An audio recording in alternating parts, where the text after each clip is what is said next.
مسؤولين دقمنا يقدروا الجبلي وسيرة الديانكا الإمانة وفتية غيرها قبلها صحافة لما والد السلام عليكم ورحمة الله وبركاته سلام دينتي عقاشة قال النوبين يقرأ هذه والد السلامية عن وصح النساء ويدين شيء لما أنت راح يقول رسالتي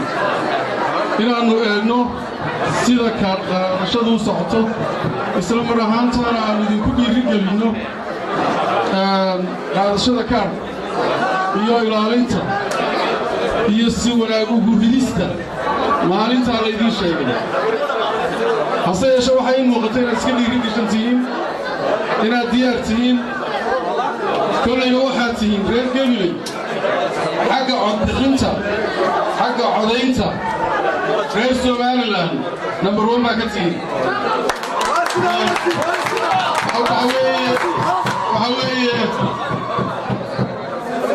reer Somaliland kalena waxa ka codsanaya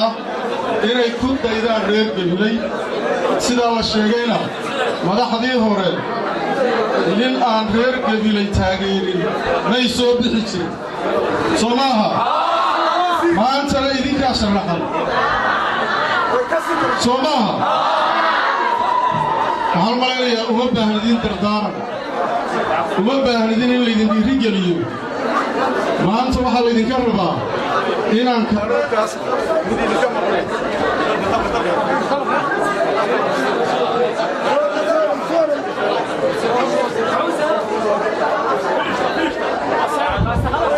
okay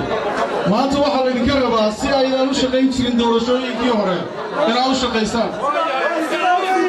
kaararka inaan xabad idinka noqon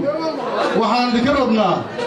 waad ogtihiin waxqabadka xukuumaddan madaxweynaha jamhuuriyadda Soomaaliland mudane Axmed Maxamed Suleymaan miyaa la qarin karaa madaxweynuhu dardaaran buu inaga tegey far buu meel inoogu fiiqay soo maaha far soo muu taagin fartii maynoo taagan tahay isku ognahay waayahay labadaa masalada ugu codeeya saddex masalo ugu codeeya kulmiye waa xisbigii waxqabadka waa mar labaad waxayna naga tagay oo farta inoogu fiiqay sharaxiisa madaxweynaha jamhuuriyadda Soomaaliland jecelahay Soomaha mar saddexaadkana wuxuu la soo socdaa qorshayaal aad u waaweyn oo waxtar noqon doona waxa mudnaanta koowaad iyo talabaad bay iska leh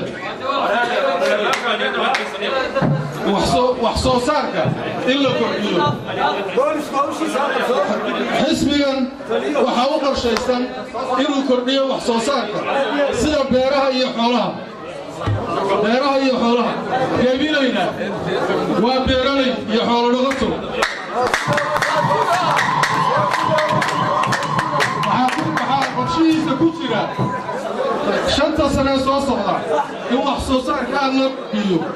in laga maarmo cuntada dibadda laga keenayo halka laga soo saaro Gabiley waxa kaloo leeyahay gobolnimada xildhibaanku wuxuu sheegay in gobolnimada Gabiley u baahan tahay gobolnimadii maanta idinka soo haya goobta gobol oo ku rido xadka aad iyo aad